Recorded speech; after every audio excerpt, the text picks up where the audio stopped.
As I am back with my WWE Vengeance 2005 pay-per-view review, and I thought this pay-per-view was actually pretty solid. I wouldn't say it was a bad pay-per-view, but you know what? Some of the stuff on the card I didn't care about, like the Godfather, Lillian Garcia, and Daddy V. Why the hell did we have that segment? Like, that segment sucked. It was just that, like, it was just a way to get two Attitude Era guys on your show and get some more ratings. That's all it was. I don't know. But anyway, let's get on to the show. So the first match tonight was for the IC title match. It was Carlito defending his IC title against Shelton Benjamin. This was a good opener and got me interested into the pay-per-view. A lot of back and forth, and Carlito retains with a roll-up. It was a good opener. I wouldn't say it was a bad match. It was a good opener to get me invested into the review. Then we got Christy Hemme versus Victoria. I don't know what the storyline was behind this, but it was whatever. Christy Hemme in WWE was always forgettable for me because I never cared about her. Because in my opinion, maybe she was the women's champion in WWE. I cannot remember because I was like 8 when this pay-per-view was on, so I do not remember. Like, in my opinion, wrestling back then, I wasn't paying attention to the story, like, to basically, I was paying attention to some things storyline-wise, but I was still young back then, so I wasn't really paying full attention to this whole storyline thing, so, I don't know, maybe they had a legit storyline, but I just didn't care about it. And then we got Kane versus Edge for the Battle of Lita. Yeah, so this was a time when Edge and Lita was kayfabe getting married, and basically they tied this in because Kane and Lita lost their child kayfabe wise in storyline because Lita, because Snitsky knocked her over or something, I don't know. And then Snitsky tries to get involved in this match. It doesn't work. Kane wins by chokeslam. Lita tries to kiss him during the match. I don't know. But it was actually a solid match. I mean, you're not going to get a 5-star match out of Kane. Edge tried his best. It was a pretty decent match. So yeah, Kane went over.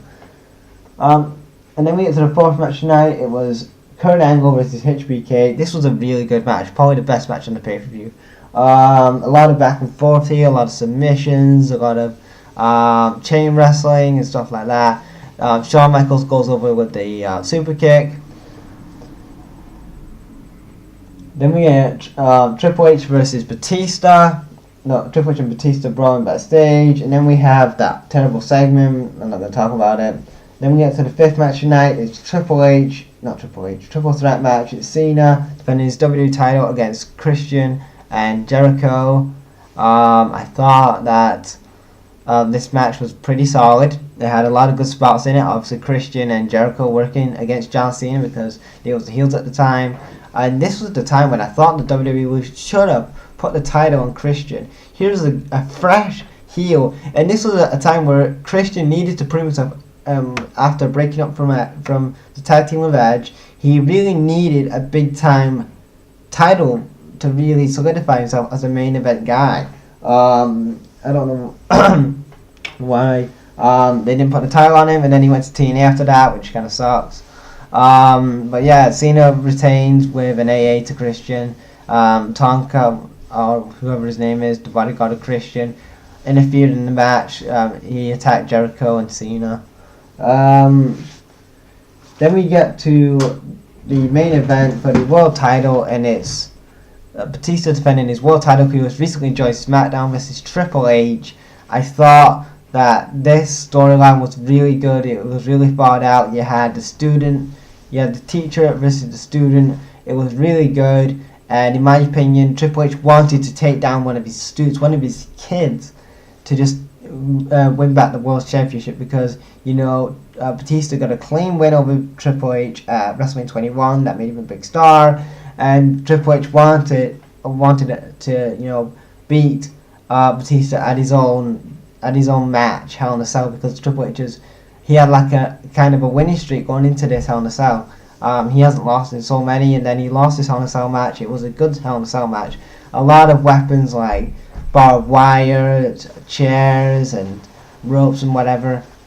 Batista wins with Batista Bomb. It was a good match, and it was better than Kevin Nash vs Triple H at Bad Blood 2003.